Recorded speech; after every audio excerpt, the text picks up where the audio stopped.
প্রিয় পাঠক, এটি সেই গল্প যেখানে ক্ষমতার অহংকার আর সরলতার পরীক্ষা হয়েছিল একটি অপ্রত্যাশিত সন্ধ্যায়।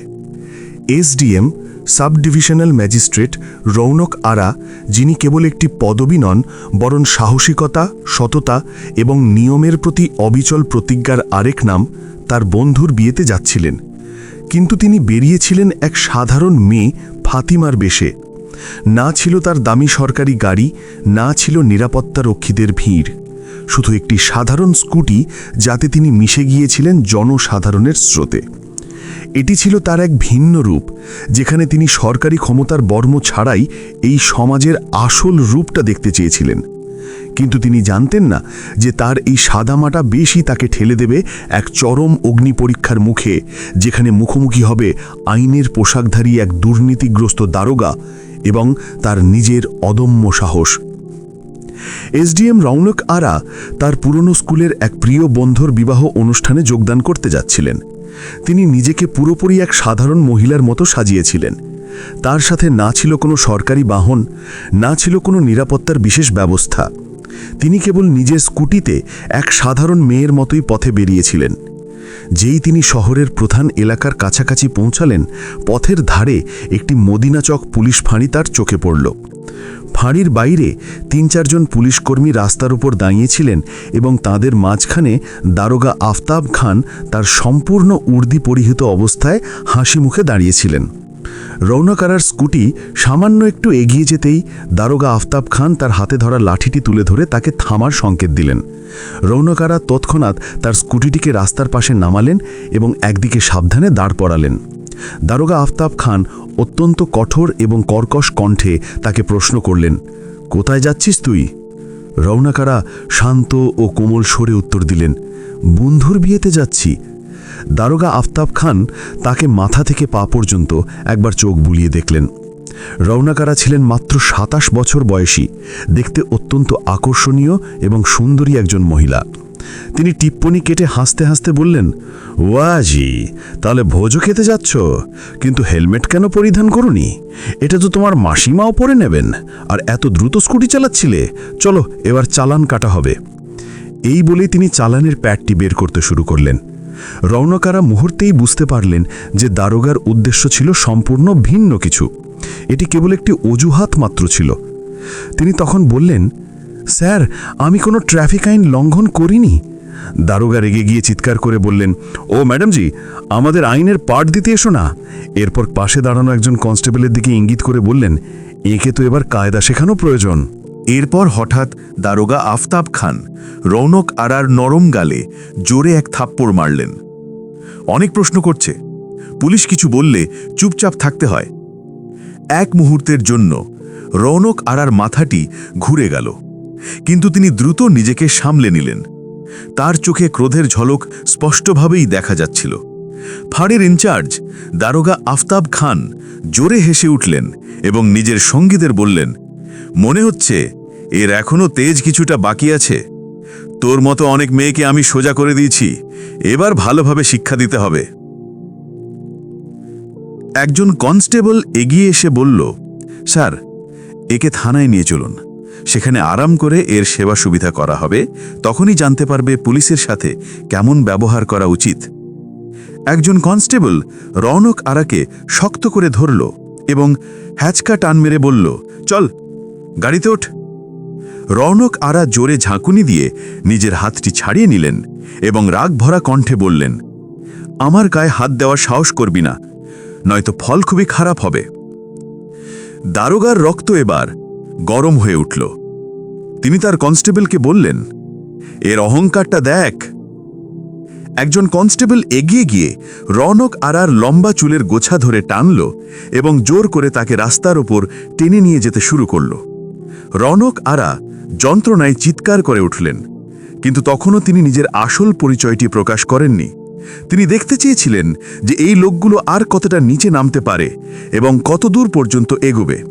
ঠিক সেই মুহূর্তে একজন পুলিশকর্মী রেগে তার স্কুটিতে লাঠি ঠুকতে ঠুকতে বললেন, খুবই শরীফ সাজো, এখন তোর এই খেলনাটি ভেঙে খেলব। রৌনক আরা ভালোভাবেই বুঝতে পেরেছিলেন যে এরপরে ঠিক কী ঘটতে চলেছে এবং এই মানুষগুলো কতটা নিম্ন স্তরে যেতে পারে। দারোগার চোখ মুখে ক্রোধ উপচে পড়ছিল।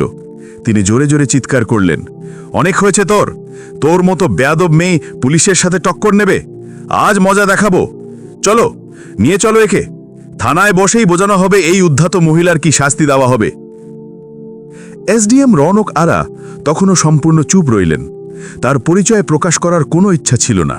তিনি দেখতে চেয়েছিলেন যে এই লোকগুলো প্রশাসনের ভাবমূর্তিকে কতটা জঘন্যভাবে কলঙ্কিত করতে পারে, তারা ঠিক কতটা সীমা অতিক্রম করবে। দারোগা আফতাব খান এবার হতাশ হয়ে গেলেন। তার সামনে এমন একজন যুবতী দাঁড়িয়েছিলেন যার নরম গালে থাপ্পড়ের দাগ স্পষ্ট ছিল, যার চুল নির্মমভাবে টানা হয়েছিল, যাকে জোর করে রাস্তার উপর টেনে নিয়ে যাওয়া হয়েছিল। কিন্তু তিনি তখনও মূর্তির মতো শান্তভাবে দাঁড়িয়েছিলেন, না কোনো চিৎকার, না কোনো প্রতিবাদ। দারোগা রাজি তার কনস্টেবলদের দিকে তাকালেন এবং গর্জন করে বললেন, নিয়ে চলো একে থানায়। সেখানে বসে ভাবা হবে এই উদ্ধত মহিলার কি শাস্তি দেওয়া হবে। রৌনক আলার হৃদয়ে কোনো অশ্রু ছিল না, ছিল শুধু এক ফুটন্ত ক্রোধ যা তার ভেতরে ভেতরে জ্বলছিল। দারোগা আফতাব খান আবার জোরে হাসলেন এবং বললেন, ওহ, এবার তো জীবও চলতে শুরু করেছে। চলো থানায় গিয়ে দেখি তোর লম্বা জীব সেখানে কতদূর চলে। থানায় প্রবেশ করেই দারোগা আফতাব খান উঁচু স্বরে চিৎকার করে বললেন, এই সবাই কোথায় মরে গেলি? চা জলদি লাগা তাড়াতাড়ি, আজ স্পেশাল মাল এসেছে। রৌনকারা একটি শব্দ না করে থানার নোংরা দেওয়ালগুলো মনোযোগ দিয়ে দেখতে লাগলেন।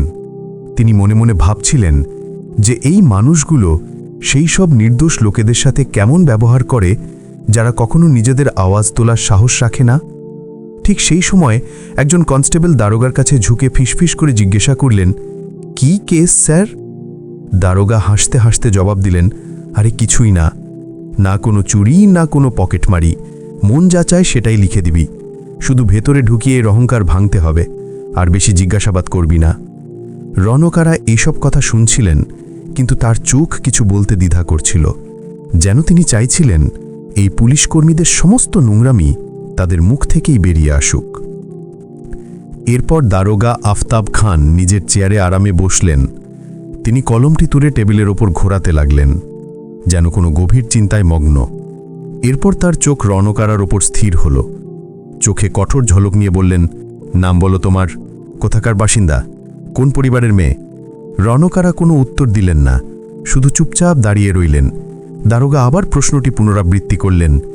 এবার তার কণ্ঠে আরও কঠোরতা ছিল, শুনতে পাওনি তুই? তোর নাম কি? কিন্তু রৌনকারার নীরবতা ছিল তেমনই অটল, যেন শত শত বছরের পুরনো পাথরের দেওয়াল, যা সময়ের আঘাত সত্ত্বেও কখনো ভাঙেনি। দারোগার ধৈর্য এবার জবাব দিয়েছিল। তিনি টেবিলের ওপর এত জোরে মুষ্টি মারলেন যে পুরো ঘর সেই শব্দে কেঁপে উঠল। রাগে লাল হয়ে যাওয়া মুখ আর লাল চোখ নিয়ে তিনি চিৎকার করলেন, কান খুলে শোন নিজের, নাম বল তাড়াতাড়ি। রৌনকারা কোনো ভাবান্তর ছাড়াই শান্ত স্বরে বললেন, জি, আয়েশা মালিক। দারোগা তার চোখের দিকে তীক্ষ্ণভাবে তাকালেন। এরপর ঠোঁটে ব্যঙ্গভরা হাসি নিয়ে বললেন, আরে বাহ, তুই তো বেশ চালাক, মিথ্যে বলার কৌশলও ভালোই জানিস। কিন্তু শোন, বেশি চালাকি দেখানোর চেষ্টা করিস না, নয়তো এমন পরিণতি হবে যে ভাবতেও পারবি না। এরপরে রৌনকারাকে জোর করে সেই পচা গলা কুঠুরিতে ঠেলে দেওয়া হলো, যেখানে আগে থেকেই দুজনে কয়েদি দেওয়ালের সাথে ঠেস দিয়ে নিজেদের হাঁটু বুকে জড়িয়ে গুটিয়ে বসেছিল। তাদের মধ্যে একজন কৌতূহল নিয়ে জিজ্ঞাসা করল, বোন, কি করে এমন হলো যে তুই এখানে এলি? রৌনকারা শুধু হালকা হেসে চুপ করে রইলেন। তিনি কোনো কথা বললেন না। এখন তিনি শুধু দেখছিলেন এই পচে যাওয়া ব্যবস্থার আসল চেহারাটি। তিনি বুঝতে পারছিলেন যে একজন এসডিএমের মতো অফিসারকে যদি বিনা কারণে এখানে বন্দি করা যেতে পারে, তাহলে সাধারণ মানুষের কি সাধ্য।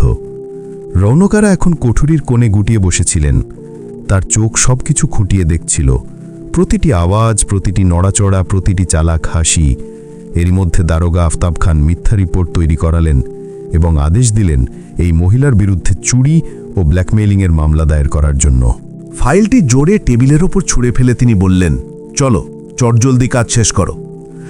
এক কনস্টেবল ইতস্তত করে বলল, স্যার, কিন্তু প্রমাণ ছাড়া? আফতাব খান অট্ট হাসি দিয়ে জবাব দিলেন, এই থানায় প্রমাণ বাইরে থেকে আসে না, এখানেই তৈরি করা হয়। কিছুক্ষণের মধ্যেই একজন কনস্টেবল দৌড়ে এলো এবং রৌনকারার কাঁধে হাত রেখে তাকে ঝাঁকালো। কিন্তু রৌনক আরার চেহারা আগের মতোই শান্ত ছিল, না কোনো ভয় না কোনো ঘাবড়ানো। দারোগা আফতাব খান হাত তুলেই ছিলেন, ঠিক তখনই দরজার কাছ থেকে একটি তীক্ষ্ণ কর্তৃত্বপূর্ণ কণ্ঠস্বর ভেসে এলো, থেমে যাও, সবাই থেমে যাও। সবার দৃষ্টি সেদিকে ঘুরে গেল। সেখানে এসএইচও জাহিদ হাসান দাঁড়িয়েছিলেন। থানায় তার ভাবমূর্তি ছিল একজন সৎ ও কঠোর অফিসারের। তিনি চারপাশে চোখ বোলালেন, রৌনক আরার অবস্থা দেখলেন এবং কপালে উদ্বেগের গভীর রেখা ফুটে উঠল। তিনি জিজ্ঞাসা করলেন, এখানে এসব তামাশা কি?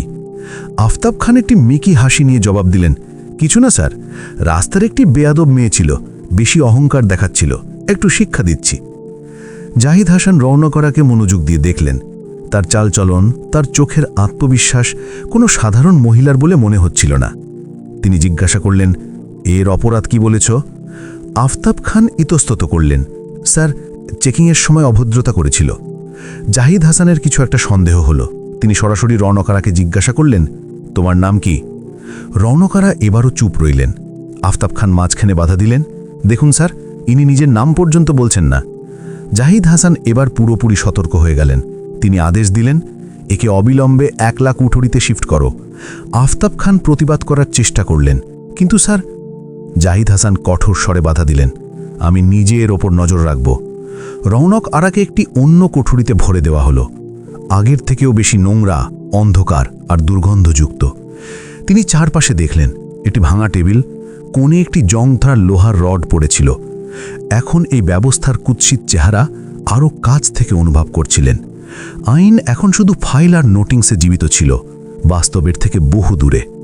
ঠিক তখনই একজন কনস্টেবল দৌড়ে ভেতরে এলো। স্যার, বাইরে একটি বড় গাড়ি দাঁড়িয়ে আছে। আফতাব খান চমকে গেলেন, কোন গাড়ি? কে এসেছে?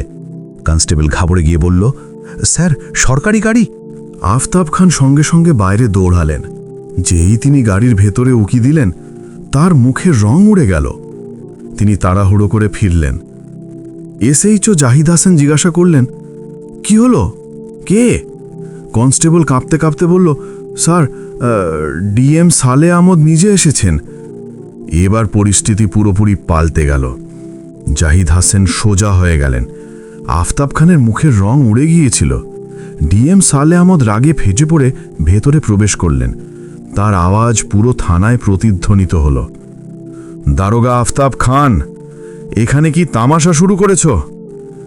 আফতাব খান তোতলাতে তোতলাতে বললেন, কিছু না স্যার, শুধু একটি সামান্য কেস। ডিএম সালে আহমদ টেবিল থেকে ফাইলটি তুললেন, মনোযোগ দিয়ে পড়লেন, তারপর ভ্রু কুঁচকালেন। তিনি কোঠরির দিকে তাকালেন এবং জিজ্ঞাসা করলেন, এই মহিলাটি কে?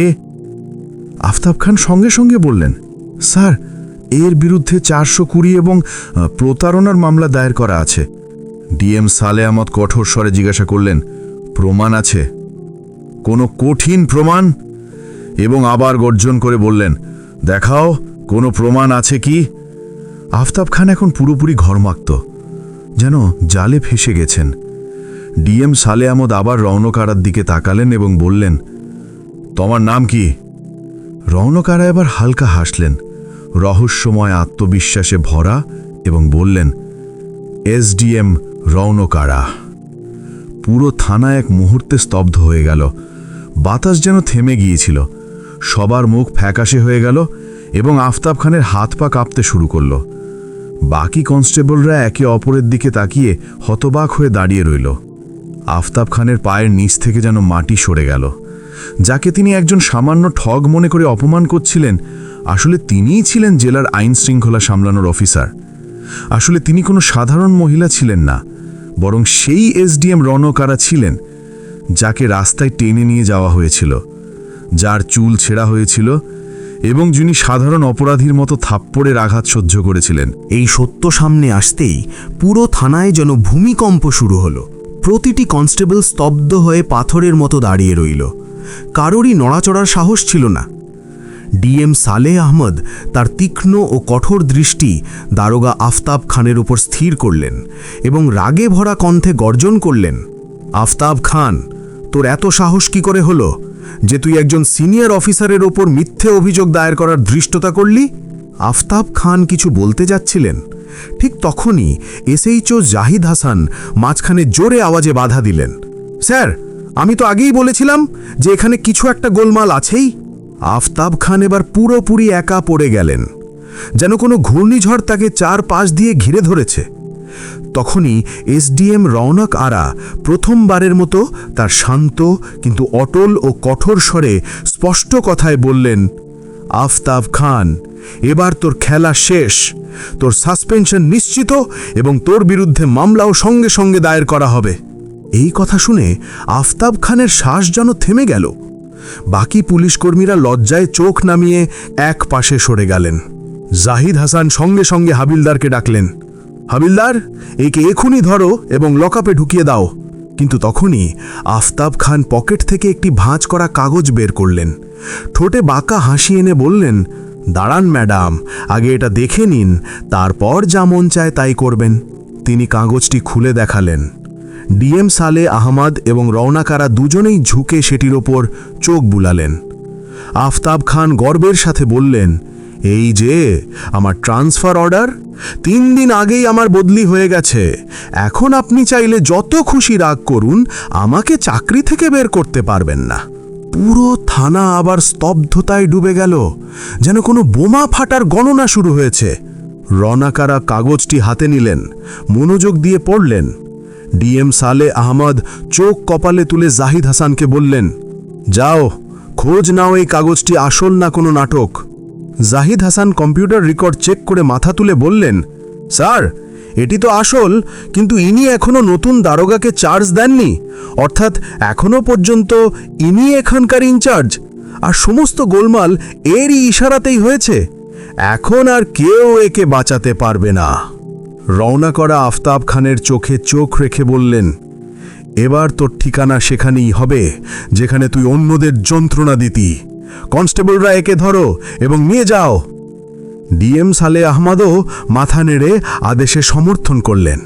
যেই দুজন কনস্টেবল এগিয়ে গেল, আফতাব খান আরও একটি চাল চাললেন। তিনি চিৎকার করে বললেন, দাঁড়ান ম্যাডাম, আমি একা নই। আপনার কি মনে হয় সব কিছু শুধু আমি করেছি? এরপর তিনি বাকি পুলিশ কর্মীদের দিকে ইশারা করলেন, এরা সবাই আমার সাথে ছিল, ওপর পর্যন্ত সবাই যুক্ত আছে। কিছু কনস্টেবলের মুখ ফ্যাকাশে হয়ে গেল, যেন রক্ত নেমে গেছে। জাহিদ হাসান এক এক করে সবাইকে ঘোরা শুরু করলেন। রওনক আরা ডিএম সালে আহমদের দিকে তাকালেন এবং বললেন, এবার তো এই পুরো থানাটাই পরিষ্কার করতে হবে, এখানে কেউ রেহাই পাবে না।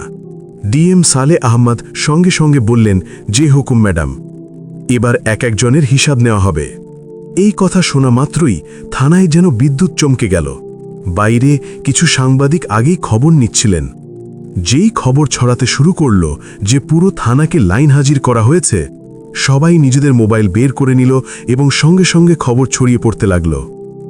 এবার এই মামলা চাপা পড়ার বদলে পুরো শহরে প্রতিধ্বনিত হতে লাগল। ঠিক তখনই একটি লম্বা কালো কাঁচের বিলাসবহুল গাড়ি থানার সামনে এসে থামল। দরজা খুলল এবং স্বয়ং এসএসপি উমর ফারুক বাইরে নামলেন। চারপাশে চোখ বোলালেন। সবার মুখ শুকনো। থানার অফিসাররা এক কোণে ভীত সন্ত্রস্ত হয়ে দাঁড়িয়েছিলেন। এসএসপি উমর ফারুক রাগে জিজ্ঞাসা করলেন, এখানে এইসব কি তামাশা চলছে? কিন্তু ডিএম সালে আহমদ এবং এসডিএম রওনক আরা সম্পূর্ণ শান্তভাবে দাঁড়িয়েছিলেন। রওনক আরা সরাসরি এসএসপির চোখে তাকিয়ে বললেন, আপনার কি মনে হয় আপনিও বেঁচে যাবেন? ঠিক তখনই জাহিদ হাসান একটি ফাইল বের করলেন এবং রওনক আরাকে ধরিয়ে দিলেন। সেই ফাইলে এসএসপি উমর ফারুকের সমস্ত কালো কীর্তি ভরা ছিল। রওনক আরা সেই ফাইলটি এসএসপির দিকে এগিয়ে দিয়ে বললেন, নিন, এতে আপনার সমস্ত নোংরা খেলা নথিভুক্ত আছে। এসএসপির কপালে ঘামের ফোঁটা চকচক করে উঠল। ডিএম সালে আহমেদ জোরালো আওয়াজে আদেশ দিলেন, ধরো একে, এক্ষুনি গ্রেফতার করো। পুরো থানা স্তব্ধ হয়ে গেল। এত বড় অফিসারকে প্রকাশ্যে গ্রেফতার হতে কেউ এই প্রথম দেখল। যেই এসএসপিকে হেফাজতে নেওয়া হলো, পুরো জেলায় ঝড় উঠল। খবর সরাসরি ওপর পর্যন্ত, মুখ্যমন্ত্রী পর্যন্ত পৌঁছালো। সেখান থেকে আদেশ এলো, এই ষড়যন্ত্রে যত অফিসার জড়িত আছে সবাইকে গ্রেফতার করো। মাত্র দুদিনের মধ্যেই পুরো জেলার 40-এরও বেশি পুলিশ অফিসার, 10 জন বড় কর্মকর্তা এবং কিছু প্রভাবশালী নেতাকে ভেতরে ঢুকিয়ে দেওয়া হলো। জেলার বাতাস বদলে গিয়েছিল। এখন চারদিকে শুধু একটি নাম ছিল, এসডিএম রওনক আরা। তার সততা, নির্ভীকতা এবং সাহস পচে যাওয়া সিস্টেমকে নাড়িয়ে দিয়েছিল। প্রশাসনে এখন নতুন চিন্তা ছিল, নতুন উদ্দীপনা ছিল, এবং সবথেকে বড় কথা, এমন একটি ভয় যা প্রতিটি দুর্নীতিগ্রস্ত অফিসারকে কাঁপতে বাধ্য করত। রণকারার মিশন সম্পূর্ণ হয়েছিল। তিনি প্রমাণ করে দিয়েছিলেন যে যদি উদ্দেশ্য সৎ হয় তাহলে পুরো দেশও শুধরে যেতে পারে। তো বন্ধুরা, যদি এই সাহসিকতার গল্পটি আপনাদের ভালো লাগে তাহলে এই লেখাটিকে একটি লাইক এবং এই চ্যানেলটিকে সাবস্ক্রাইব করতে ভুলবেন না, এবং বেল আইকন টিপতেও মনে রাখবেন।